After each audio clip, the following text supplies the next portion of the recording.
Oh, hi. Well, that's lovely. I hope everyone can hear me now. Yep, cool. That's great. Well, thank you for joining us all today.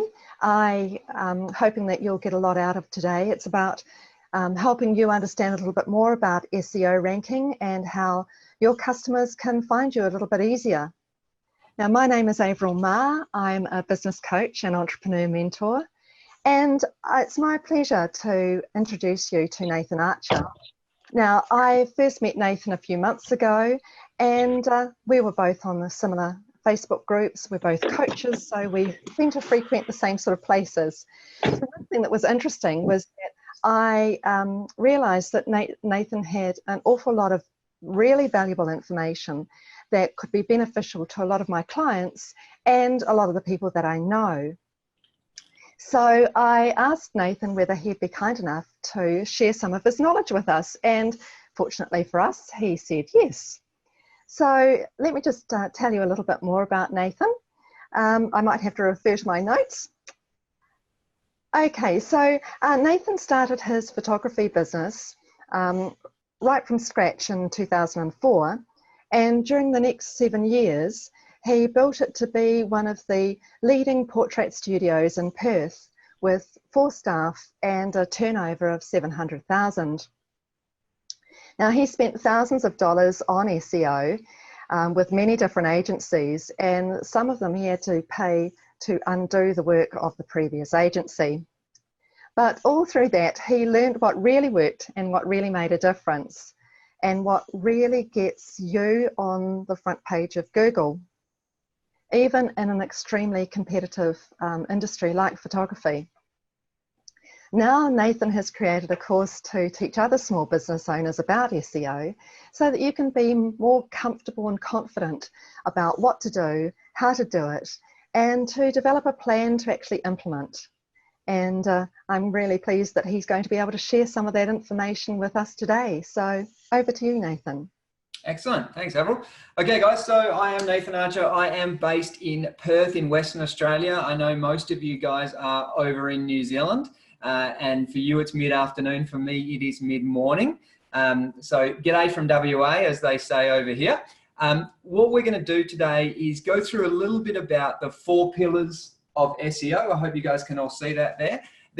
I want this to be interactive. So on the right-hand side of your screen, there should be a chat box for you to be able to ask questions. Now, Avril's going to kind of filter some of those for me. There's still a few people joining here, so I just need to keep clicking to let people join. So she's going to kind of sort them out. So I might not answer them straight away, but then she's going to be able to ask me during the session. And what we'll do is... okay, what's the number, Brett? Oh, I'll just mute Cheryl there. She can. And then what I'll do is I'll unmute you guys, just so if there's people in the background, we're not all hearing what's going on in everybody's houses. So if you can turn your cameras on, then I can visually see you if you want to wave at me or whatever. So I've got cameras. I haven't got cameras from Karen, Michal, Sarah, and Spencer. It's okay if you guys don't want your camera on, but if you do turn it on, then I can see you and kind of interact with you a little bit better. I think everybody is here. If somebody else joins, we'll just let them straight in, but let's get straight into SEO. So guys, if you are like me, you are small business owners and you are getting emails all day, every day, spam emails saying that your website's not up to scratch or that you need to improve your website for SEO. You're probably getting phone calls in the middle of the afternoon here in Perth. The phone starts ringing from probably people in India trying to tell me that I need to improve my website. And my goal as an SEO expert is to help you with confidence say to all those people, you guys are lying to me. I know what I'm doing and I have a plan to implement. So by the end of this webinar, as we start this webinar, there are 4 kinds of people. The first kind of person in small business in regards to SEO is somebody who doesn't have any idea of what to do about SEO.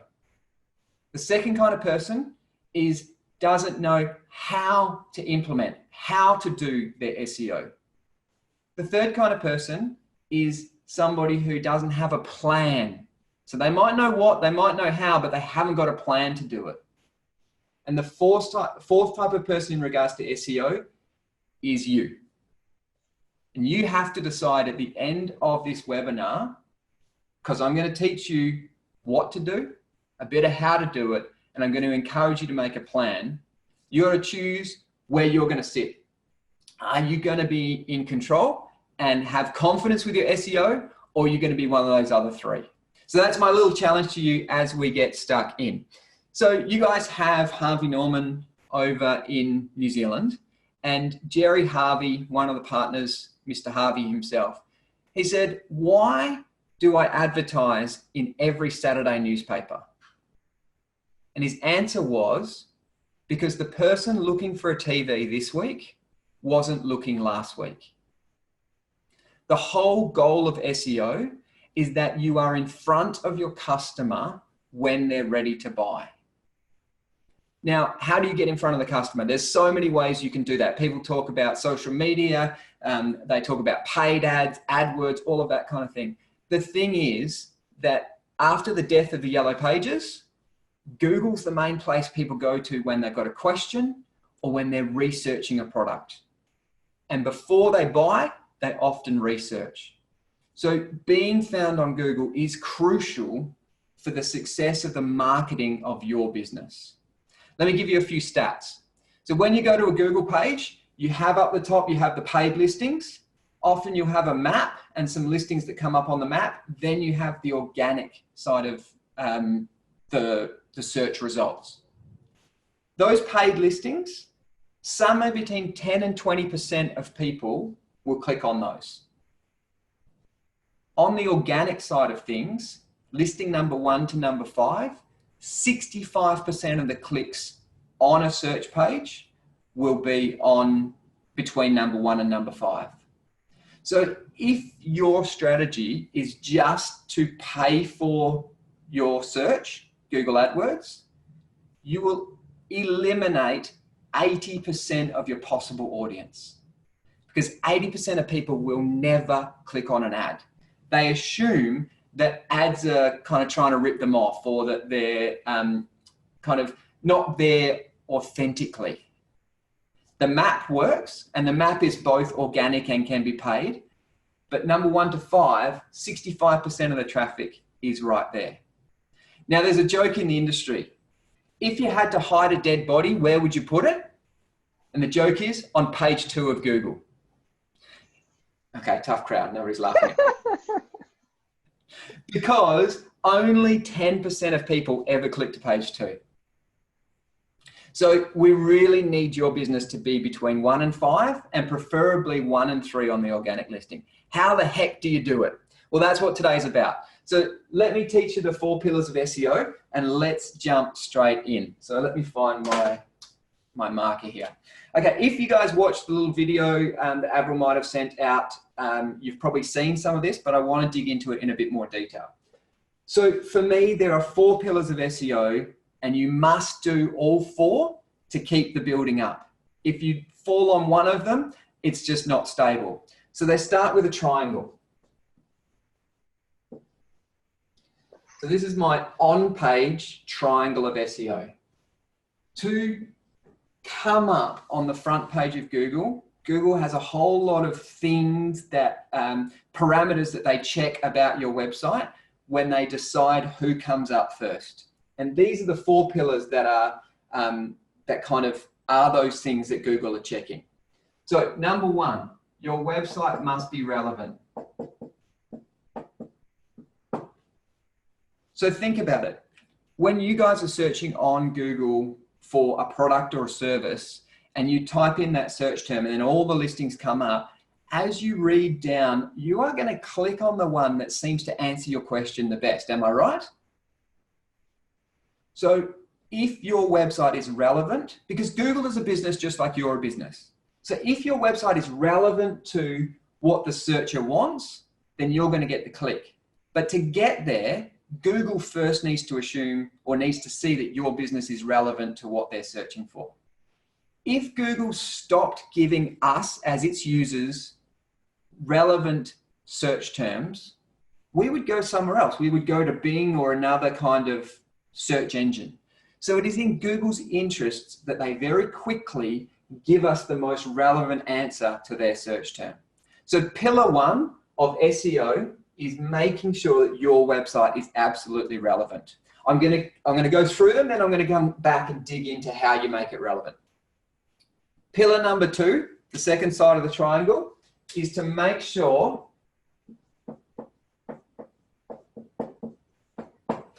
that your website is current. Now, a couple of months ago, Notre Dame in Paris was burning.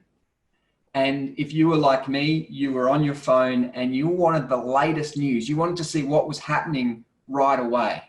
So when you Googled Notre Dame fire, you probably had a number of things come up, a number of news stories from different news outlets around the world. And some would say 8 minutes, 1 hour, 2 hours. Now, I'm guessing that you didn't click on the one that was written 2 hours ago, that you clicked on the 8 minute ago.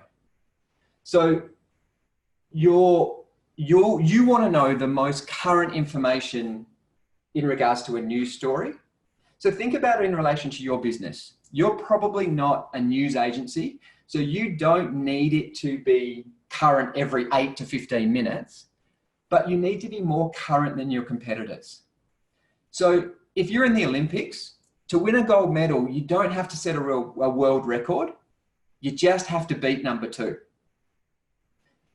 So how current your website is purely in relation to your competitors. Now, I say to people, the minimum level that I want you to keep your website current, make a change on your website, is once a month.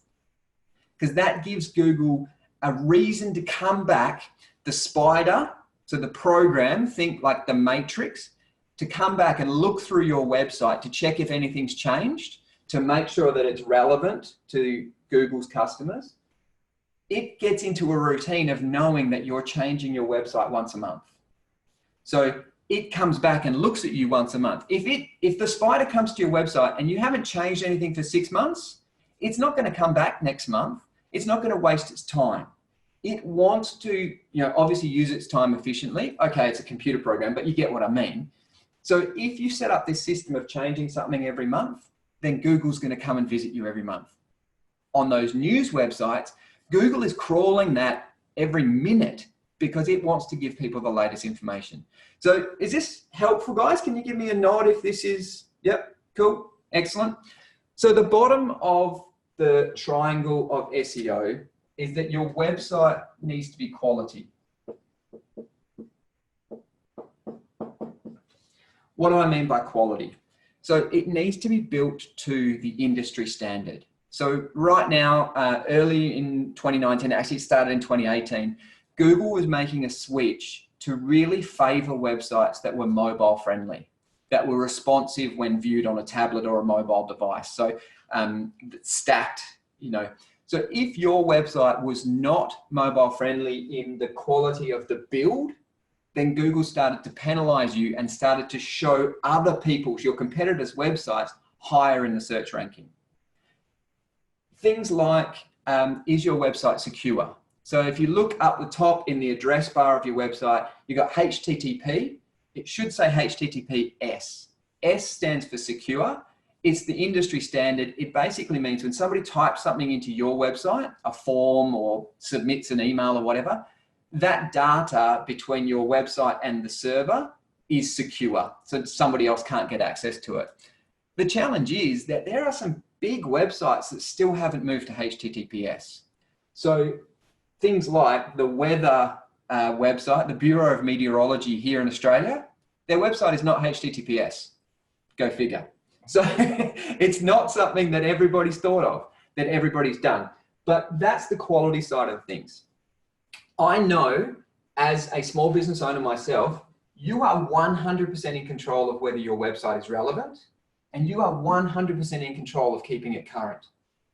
Quality might mean you've got to go to your web designer and ask them some questions and get them to update stuff, the apps in the back end. If you're built on WordPress, those apps do need updating. If you build on Wix or Squarespace, which are kind of the DIY, a lot of that is kind of done because you're paying your subscription. The fourth pillar of SEO is authority.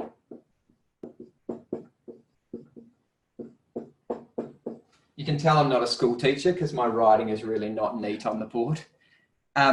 What do I mean by authority? So as a business owner, you have the authority in your industry. You have quality, you deliver a quality product. Google need to know that because they only want to show the best to their customers. So how do you build your level of authority on Google, or so Google recognizes you as an authority?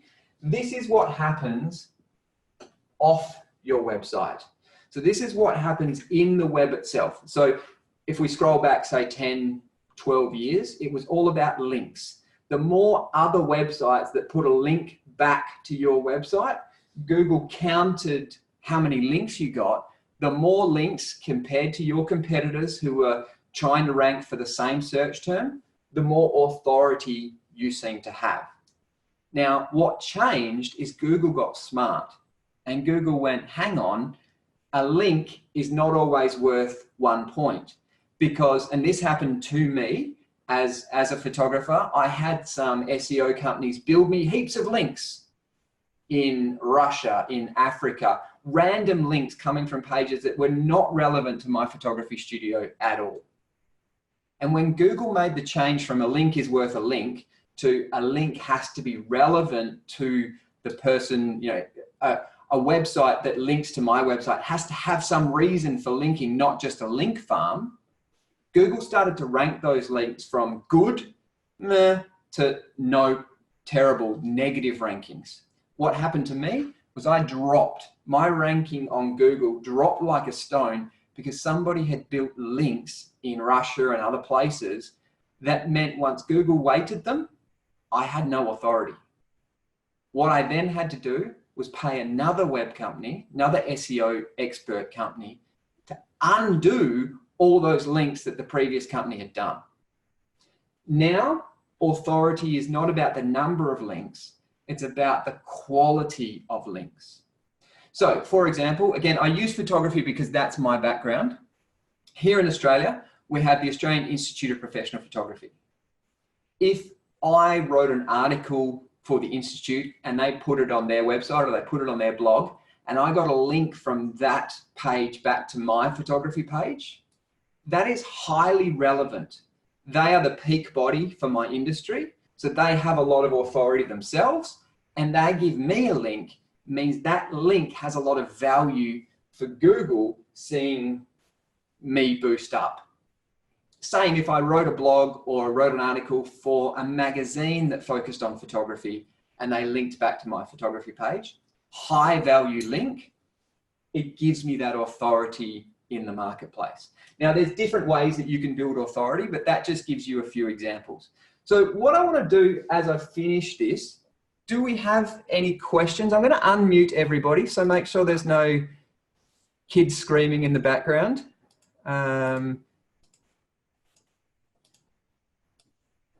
Oh, there we go. We can hear most of you. Oh, Mihal, there we go. Yeah. Okay.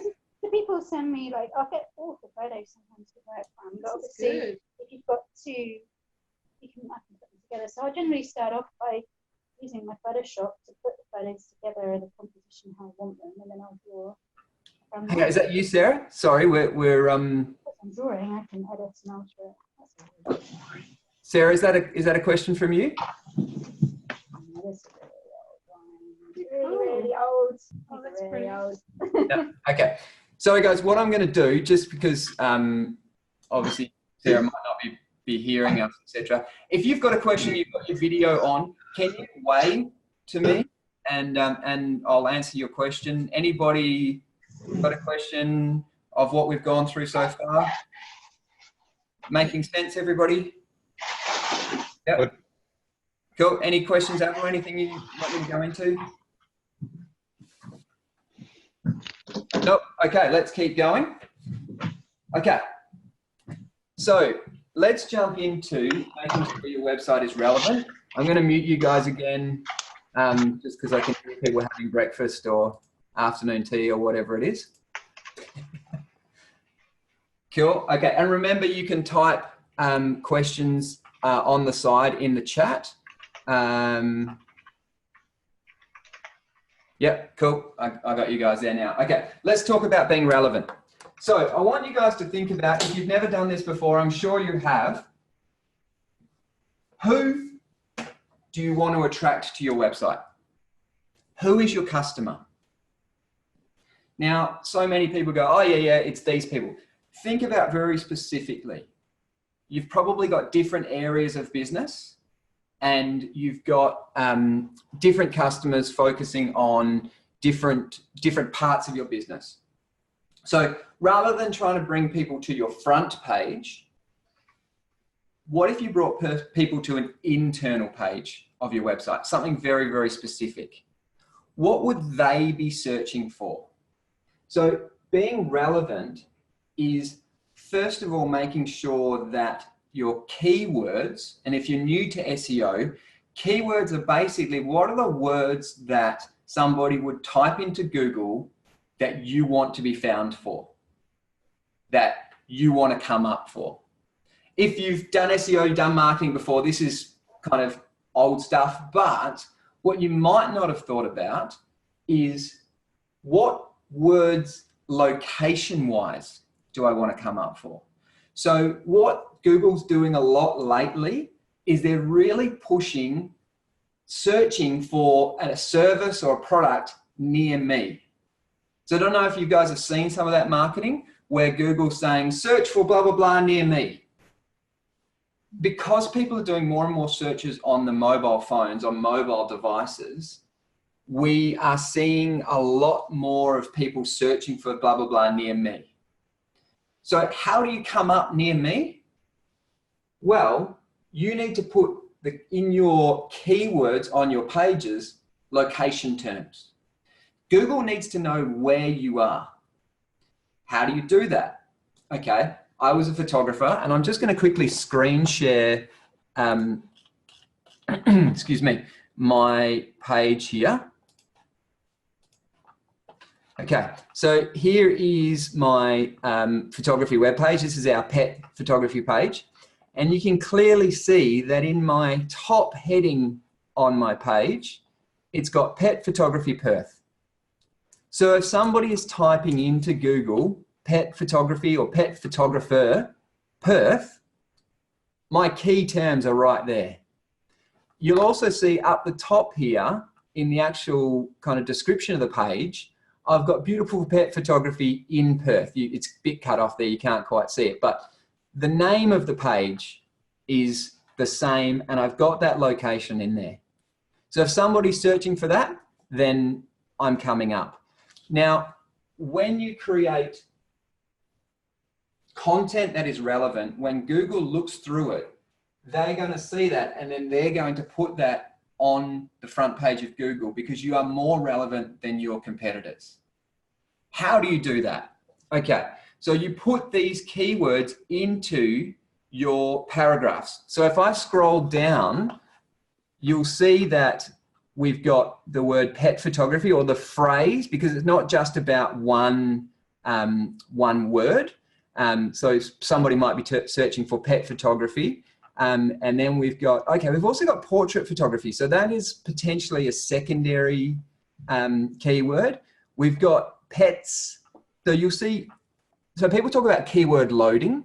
The idea is that you don't, like say, you don't want it to sound unreal. So if I said, we guarantee your pet's the best photo pet, so the best pet photo session they've ever had, your pets will be amazed and your pampered pet. If I said pet, pet, pet, pet, pet, pet, pet, Google go, that is, okay, you're Google stuffing. You're talking, you wouldn't talk to somebody like that. So you have to have your keywords written in a way that it's readable, and they call that keyword density. So I'll just, so you can come back to me. Again, give me a nod if that's helpful, guys. Making sense? Yep. Heard this before, or is this kind of rehashing stuff you? Yep. Okay. So that's kind of a little bit about how you be relevant. So the first thing I'd like you to do, I'm about action. You know, I really want you to implement something at the end of this webinar. So I'd like you to write down, I need you to have a look at those headings. So what is the heading on the top of one of the internal pages? Do you need to change that heading to have keywords and a location in that heading? And the other thing you can do is actually look at subheadings. So inside that page, again, let me go back to screen share. So back up the top here. So here's my main heading. This is called my H1. And then as we scroll down, I have a subheading. So I've got pet portrait photography, oh, sorry, pet photography portrait sitting in as a subheading on my page. Now, another heading here is what clients have said. Now that doesn't say photography. And then down the bottom, I've got family portraits. So I've got links to other relevant pages, but you can see that my subheading here also has my keyword in it. So my challenge to you is to today or this week, change a page, change the heading on your website that makes it more relevant to Google. So any questions so far, guys? I'm not seeing. All good so far. All good? Yep, cool. Now, guys, I'm just going to quickly give you a short segue. Behind me is SEO Power Plant. This is the 5-week online course that I have created that digs deep into this stuff. And week 1 in SEO Power Plant is all about how you do this. It's an hour of video. You get to look at me for a whole hour. Nobody's left yet, so obviously I haven't pissed anybody off too much. So week 1 is how you be relevant, how you come up with keywords. There's a whole lot of stuff, links as to keyword building pages, all that kind of stuff. So that is in week 1 of SEO Power Plant. Let's move on to number 2. Let's move on to being current. So ask you a question. Does anybody want to read last week's newspaper? It's not relevant. So like I said before, guys, to be current, you only have to be more current than your competitors. You only have to beat second place. What is a benchmark for being current? It's once a month. So have a think about your industry. When did you build your website or have it built for you? And how long has it been since you changed something on your website? How current is your website? And what could you change very simply? I mean, we've already talked about simply changing the headers on a page, but what could you change very easily to make your website more current than your competitors? So here we often talk about blogs. Now, would you believe that there are 2 million blog posts every day posted on the internet? Wow. I can say, I don't want to read 2 million blog posts. I don't even have a time to read one. If you want me to read your blog, it's got to be incredibly relevant to me to get my time. The problem is, when I talked about the triangle, those 3 things of the triangle you can do on your website. Authority happens off your website. So being current, being blogging or changing text on your website makes you be current. But don't blog just for blog's sake. Don't be one of those 2 million verbal diarrhea or blog diarrhea that happens on the web, because they don't intend anybody to read it. Be relevant. Write a blog that gives your customer some sort of value so that they want to read it. Now, the thing is, if you create a blog that is relevant to your customer, suddenly you've got information that you can put on social media, you can put on Facebook and Instagram that you can link back to your website. So now you don't have to think of the next Facebook post. You've already got it. You've created a blog and you want to drive people to it. You just got a Facebook post for this week, tick, job done. The other thing about being current, so somebody comes in, so here we've got Facebook. They come in to read your blog. Google talks about a bounce rate. So I hope I'm not getting too technical. Oh, we have a question from Brian. I'll come back in just a sec. If somebody comes from search from wherever to your website and they only look at one page and then they leave, that is called a bounce. And there's two reasons why somebody might bounce. They might come in, did you know you've got, I think it's 2.9 seconds for somebody to look at your website and decide if it's relevant to them before they're out of there. So they'll come in, they'll make the decision and they're gone, or they come in and what is on that page gives them everything they want. Tick, you did a good job. But they had no reason, they had no curiosity to then go from that page to another page on your website. Now, if you're selling a product or an item, okay, you've driven them in from an ad. This is your sale page. Buy. They click buy. Job done. You sold the product. That's fine. If you're not selling individual products, maybe they're coming in and you've got contact and they actually entered the contact form and you got their details. Now you have a lead to follow up. That's great. But wouldn't it even be nice if they came in, they found what they're looking for, they contacted you, but then they also were interested enough to look at another page on your website? So when we're talking about blogs, and this is all under the current, but see how they kind of link together? If it's current, it's also relevant. So let me scribble this out. So if they came in from a blog, to a blog, so they came into a blog, I've got my text there, I've got a nice pretty photo, but at the bottom of the blog, I had a link, www. And that link took them to another page on my website where they could get more information. What Google is seeing is, you know, that authority stuff? That's, you're starting to do that on the inside of your own website. So on a blog, I suggest between 2, maximum 5, if it's a long, like if it's a 1,000-word blog, links to your own website. Now you can also link to other people's websites. I need you to think about this, not just in regards to SEO, but in serving the customer really, really well. So if I was talking about something and then I wanted to link them to somebody else's website, I would do that and I would say, a open new window. So you know how you click on it and it pops up a new window? So that they still stayed on my website because I want them to be able to come back to my website. But in the heart of serving the customer, I've got them to open a new window because that's the information they really want. I've done the research to find the information. So whether it's a link to your page or an external link, preferably 75% of them should be links to your page, but serve the customer and have links to outside pages if it's relevant and if it's quality. By doing that, Google sees you as not being selfish. They see you as adding benefit or adding value to the customer. So should we come to Brian's question? Great question, Brian. Thank you. If you've built your site on a DIY platform, so Wix or Squarespace, something like that, is it any less relevant to Google? Absolutely not.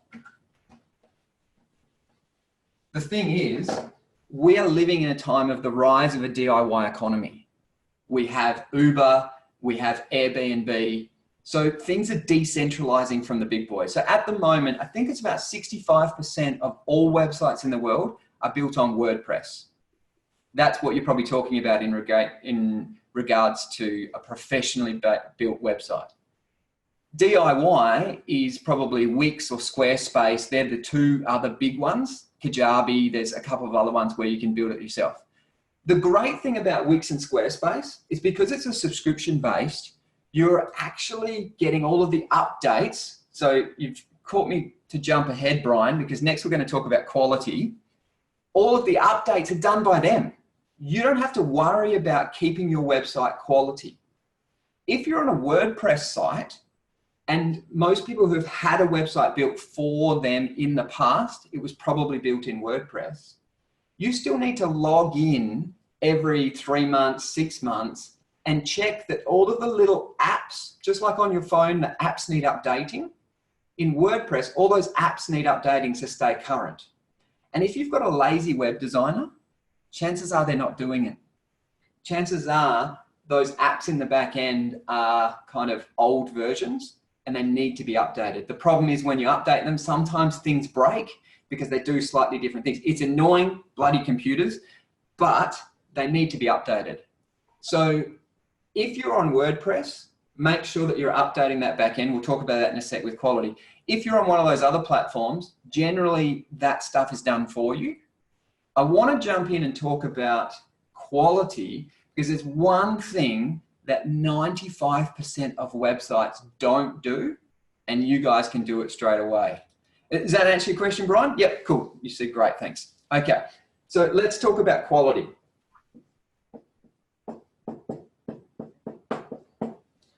So I mentioned before that it's got to be built to the industry standard. It's got to be responsive to mobile devices.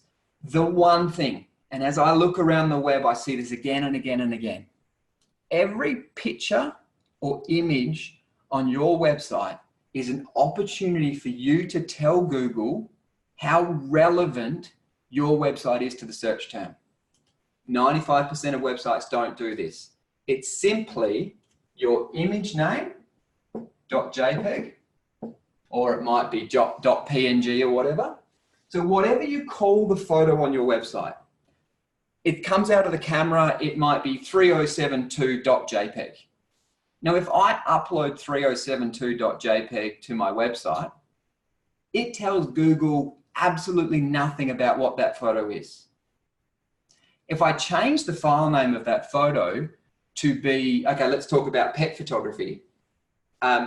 If I change it to be pet photo Perth or cute dog photo, suddenly when the Google Spider comes and has a look and reads the file name, it has relevancy. So I put my keywords, not just in the headings and the text on my page, I'm now putting my keywords in the photos. The thing about the photos is they give us 3 spots we can actually put our keywords. First, we have the file name. Second, we have what's called an alt tag. If you remember in the early days of the web where we had dial-up and that, if the photo didn't load, you would get a little box that came up where the photo was meant to be and it had some words in it. That's called the alternative tag. That is what loads if the photo doesn't load. So guys, this is all part of week number 3 in SEO Power Plan. I go into it in a lot more detail. I'm skimming over the top, but I'm trying to go quick for you guys. So that is the alt tag. Now, I know most of you guys in New Zealand. Here in Australia, the alt tag is what is used by people with a vision impairment. When they go to your website, they have a program called a screen reader, and that screen reader reads all the text to them so that they can hear it and still access your web. The alt tag describes to those people what is in the photo. It is the alternative tag. In Australia, it's actually law. It's in the Anti-Discrimination Act that you must have an alt tag. So not only is it good practice to have an alt tag, it's law here in Australia. I don't know the law in New Zealand. What do I put in my alt tag? I describe my photo. I use 3 to 4 words maximum. So let's go back to the pet photos. And let me show you actually, guys, because I think this will, oh, Avril, I've got your face over there, so I better move that before I share.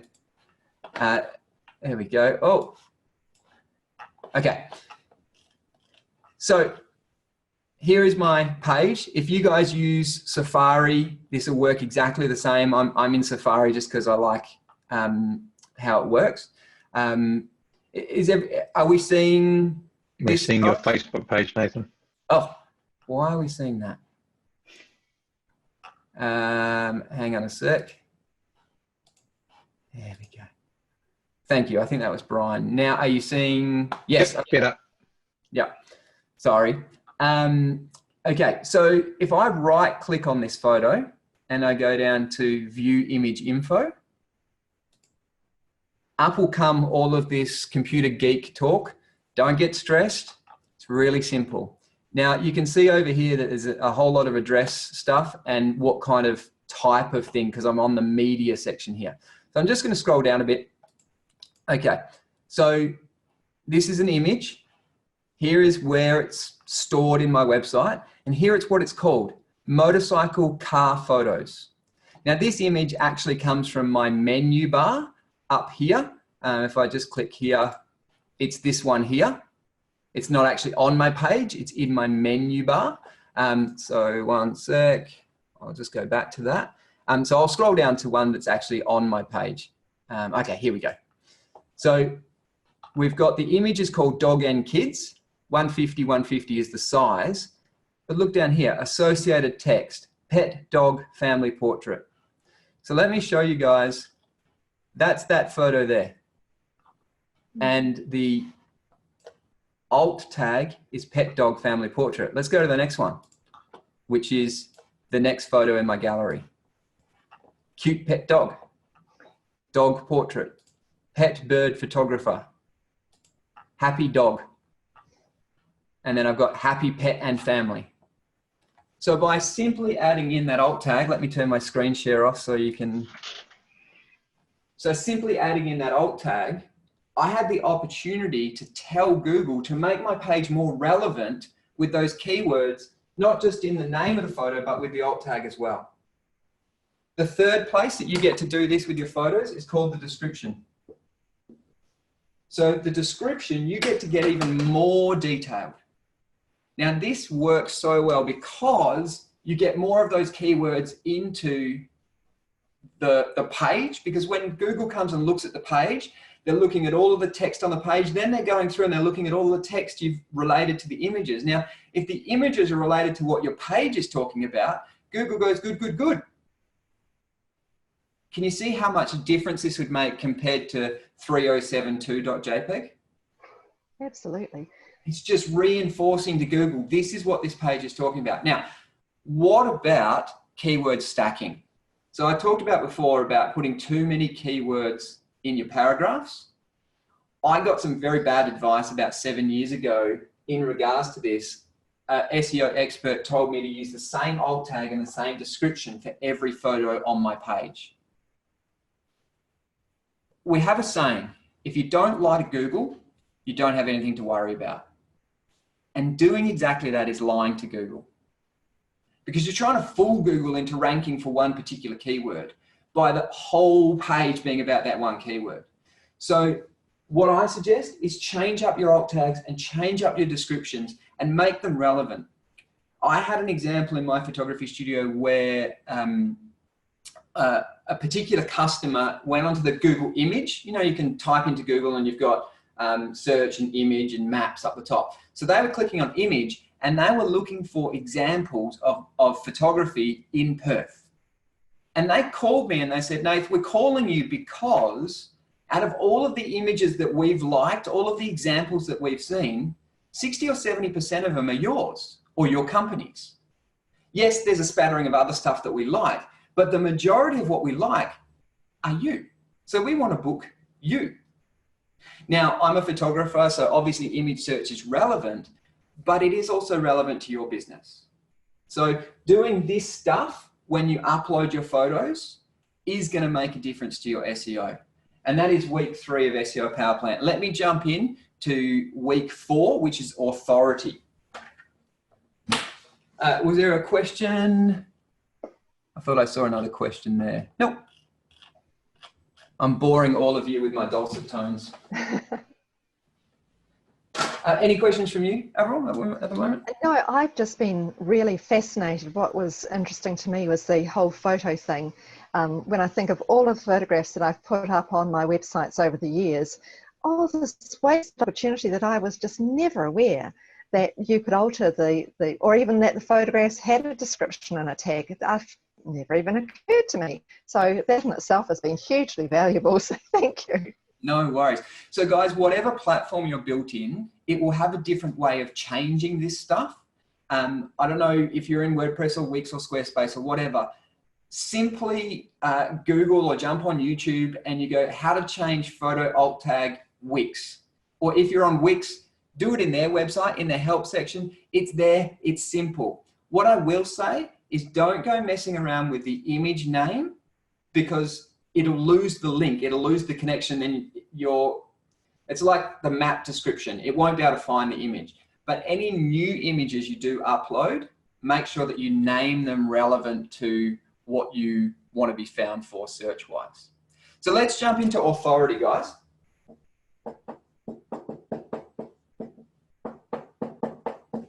Okay, so how can you have more authority? We talked about having links come from good websites. One really, really easy way that you can have more authority today is Google reviews. So I don't know if you've ever searched. Let me just change to the, whoops.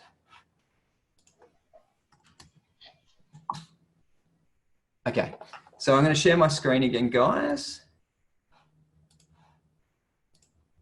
Okay, so all I've done is I've gone to Google and I've typed in my business name, Archie Imagery. Okay, I did it really quickly. So it says, did you mean Archie Imagery? Yep. So we've come up there. Great.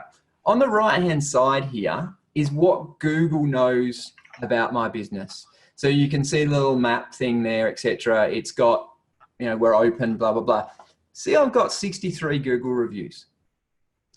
What that does is it says to Google that 63 people have taken the time to review my business.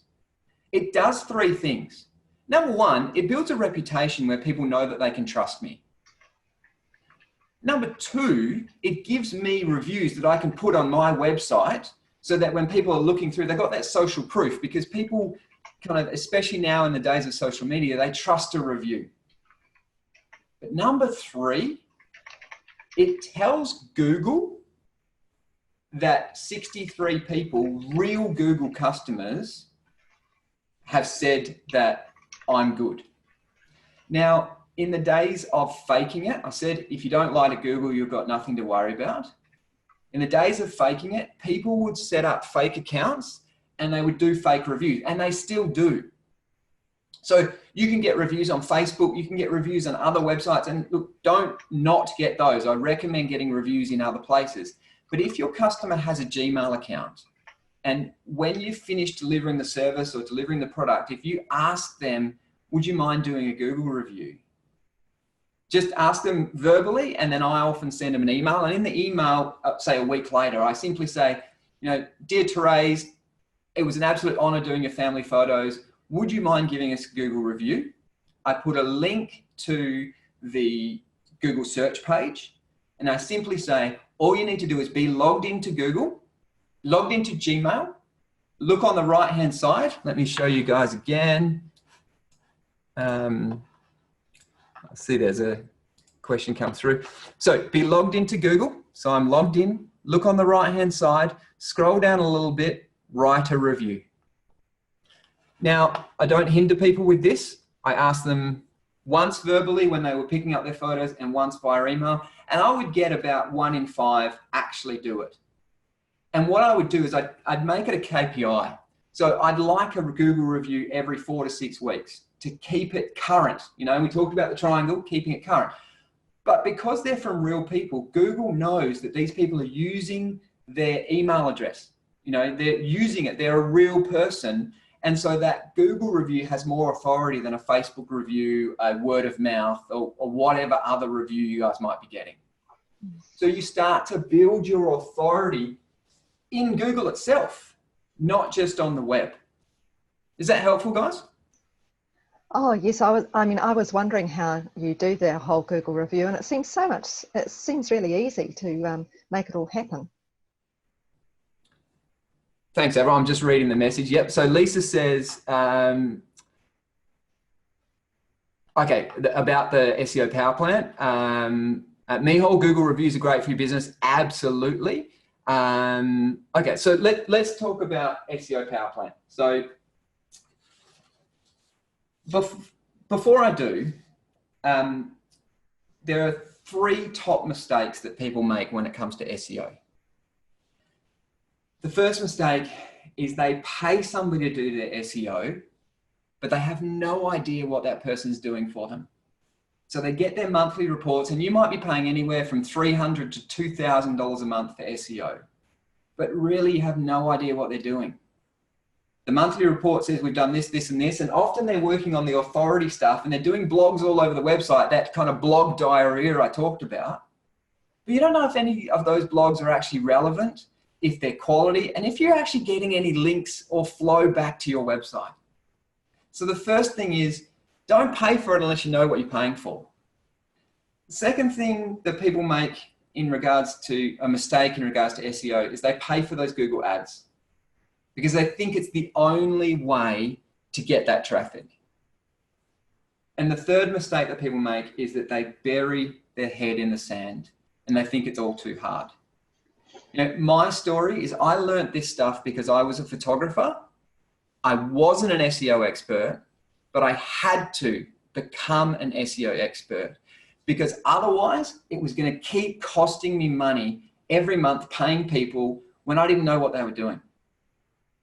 So all of the research that I've created into this program is my mistakes, my hard-earned cash going to the wrong people, having to pay people to undo what they did, and then finally working out what really makes a difference. And what really makes a difference is the 4 things I've just taught you. It's really that simple, guys. It is being relevant, it is being current, it's making sure the tech stuff, the quality is there, and it's building that level of authority. All of these things are what we call white hat SEO. So white hat SEO is the good stuff, the stuff that Google approves of. Black hat SEO is all the stuff that people do to try and trick Google. I had some of that black hat stuff done to me and I paid the penalty and I had to work hard to get my ranking back up.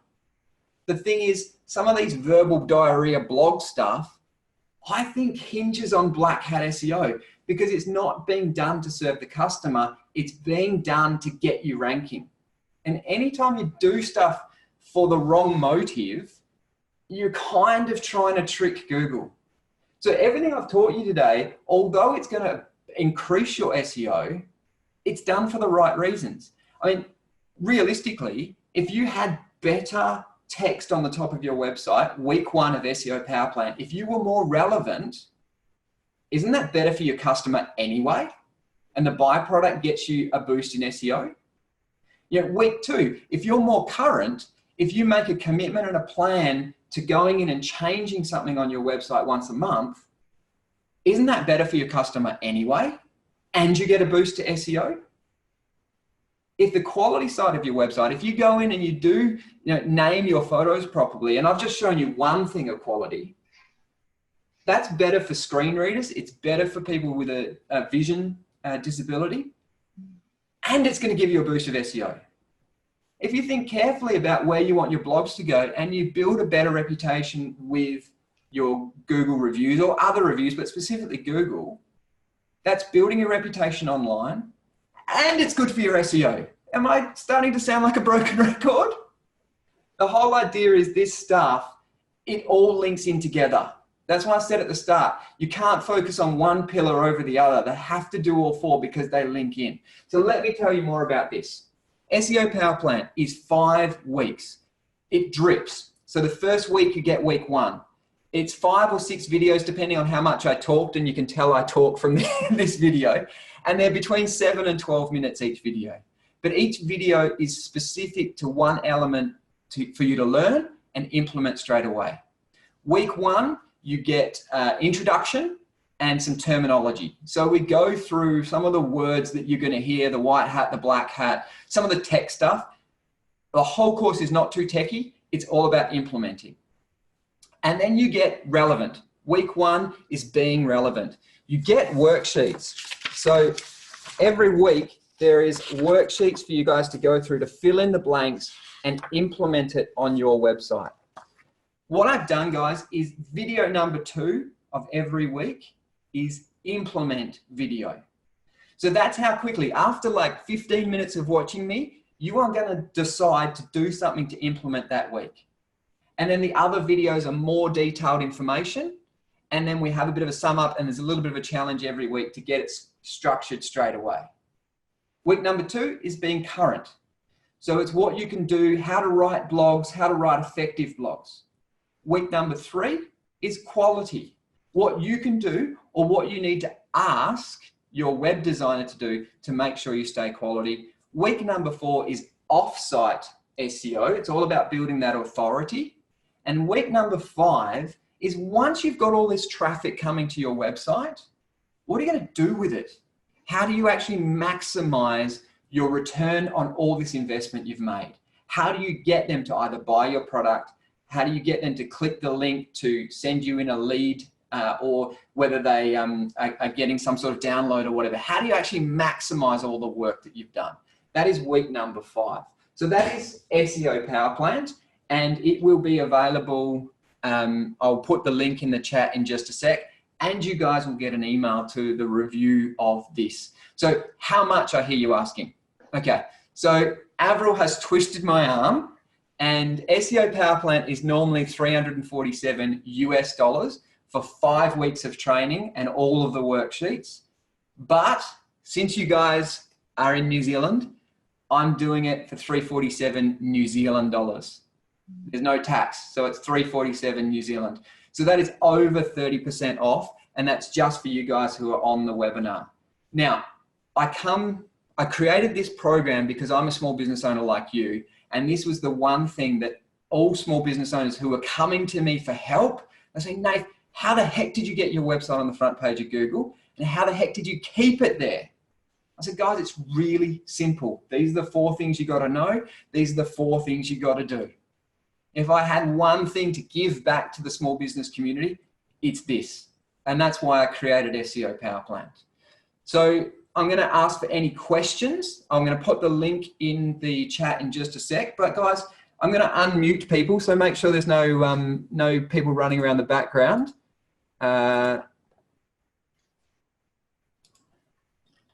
Anybody got any questions as we're coming to an end, guys? Stunned silence.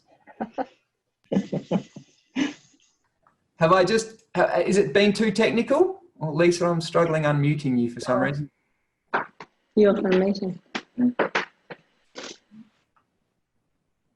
Anybody questions at all? I'm sure there's something burning for some people.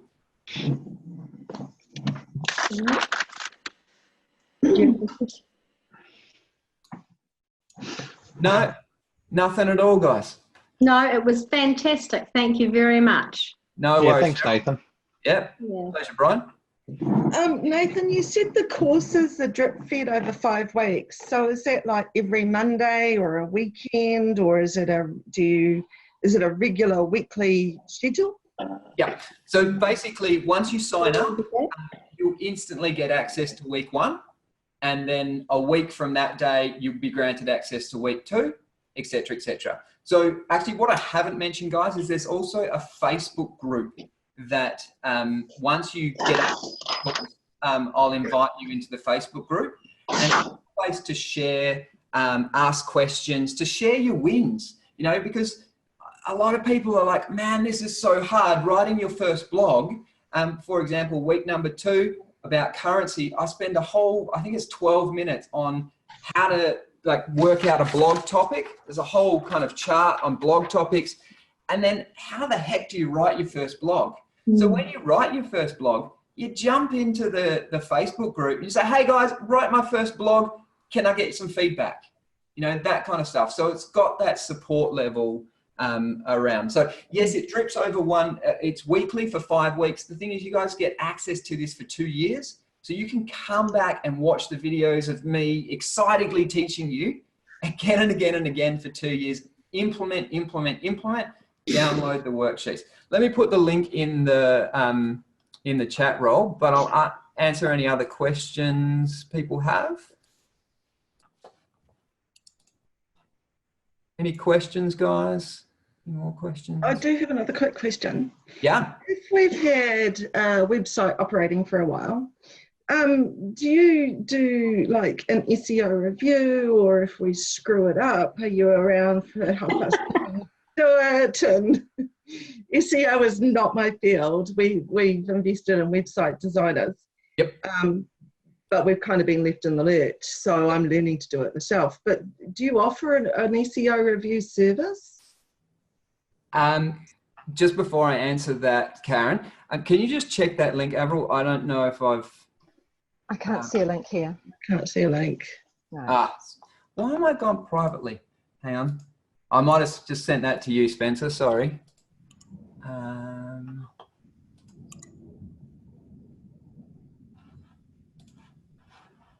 Too many things open here. There we go. We've got it now. Yeah. It's a preview. I don't know why it's not coming up with the actual page. Is that working?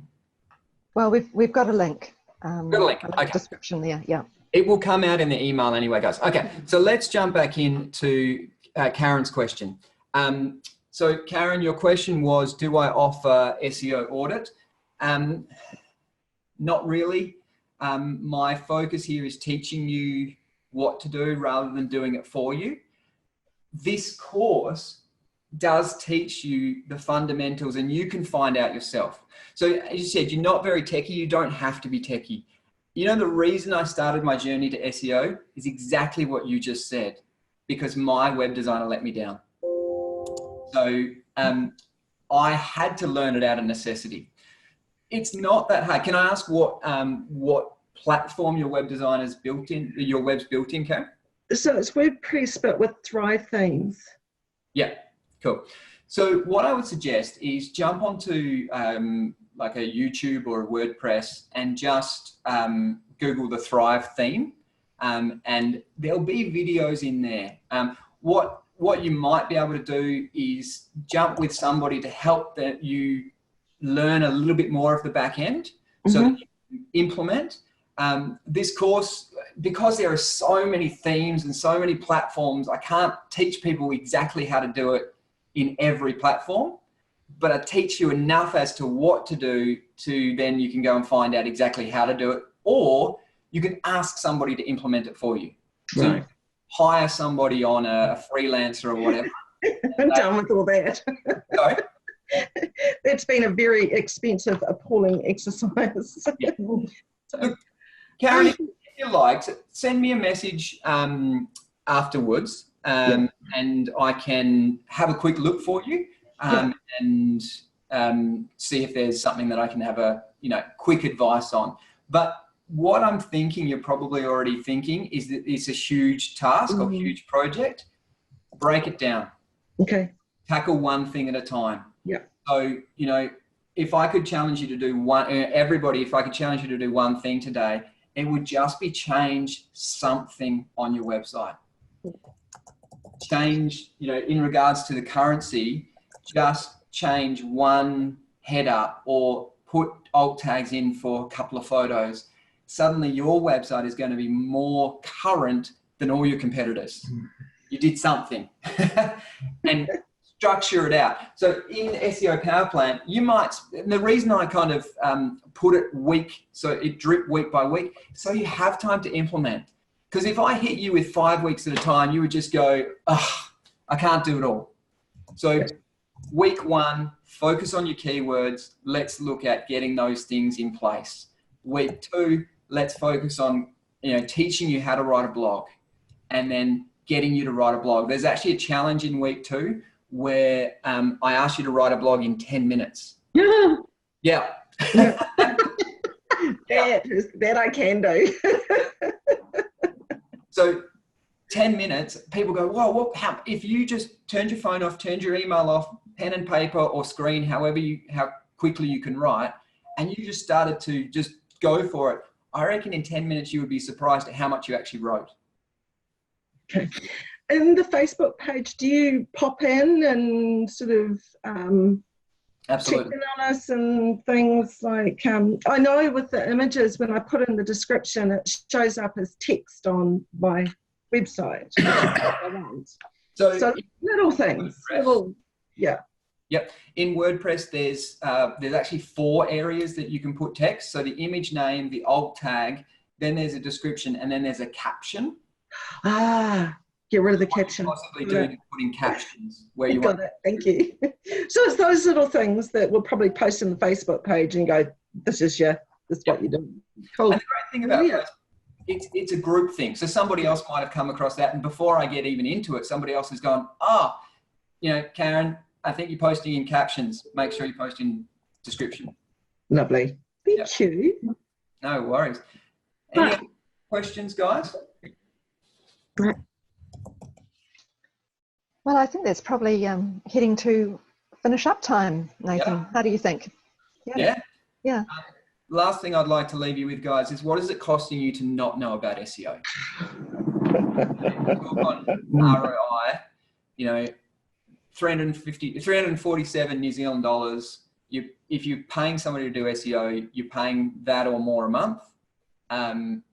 This is going to teach you what to ask them, and you get a 21-day money-back guarantee. I don't know if I've talked about that, but if you get sick of my voice, if you hate my face, I'm sorry, but you have to put up with me for an hour a week. You can even, you know, turn the screen off and just look at the worksheets. But you got 21 days, and if you hate it after 21 days, ask for your money back. I'm that confident in what it's going to do for your business, what it has done for me, and that's why I called it the freedom of organic traffic. Because honestly, I'm going to go over to my office now. I'm probably going to check my email, and there's probably 2 inquiries from my photography page overnight that I did nothing for, and they're just money for jam. Nice. See, she who just paid for Google Ads yesterday. Look, there's nothing wrong with Google Ads to start with. So Karen, you need to think about it as I'm paying for it until I get up there. Yeah. Google Ads is sending you traffic. Yeah. Once you start to implement this stuff, you have to pay for less Google Ads. Can I ask, if you wouldn't mind sharing with the group, how much are you paying for Google Ads a month? So very, very little, because we're actually running a training course and we're just promoting that. So I think it's only sort of $400 a month. And it's got a limited finite time, and I'm only running it Thursday, Friday, Saturday, Sunday, because that's when we know the bulk of our searches are online. And that's exactly, so you're targeted, you know who your market is, and you know why you're marketing to them. So in that case, you're sending people who are already probably looking for that kind of training course. Yeah. What organic SEO would do is, if people were looking for that when you weren't advertising, that would be finding you. And even if you weren't ready to run a course, so you didn't have a course opening, I don't know if you do a course in person or whatever, but they could then join a wait list for the next course. Oh, right. That's a good idea. Thank you. So right. You know, you're not then having to pay for specifically this. You're then building a long-term freedom of long-term strategy. Fabulous. Yeah. Thank you, Nathan. Pleasure. Well, I think if everybody's finished with their questions, our time has almost come to an end here. So I'd just like to thank Nathan for all his valuable input today. I mean, I have learned so much, and particularly that thing about the photos. I think Karen will probably agree with me. I mean, that's just an amazing thing to learn. But I could go on and on about all the wonderful things I've learned today. But I would really encourage you to check out the SEO Power Plant. I mean, I've had a sneak peek at it, and it's pretty fantastic. And I think it's going to be well worth the effort to get involved in it. So having said that, I would like to finish up now and thank you so much, Nathan, for sharing all your knowledge. And I'm sure that we all really appreciate it. So thanks so much. Most welcome. I can't wait to see you guys on page 1 of Google. Bye-bye. Thank you. Bye.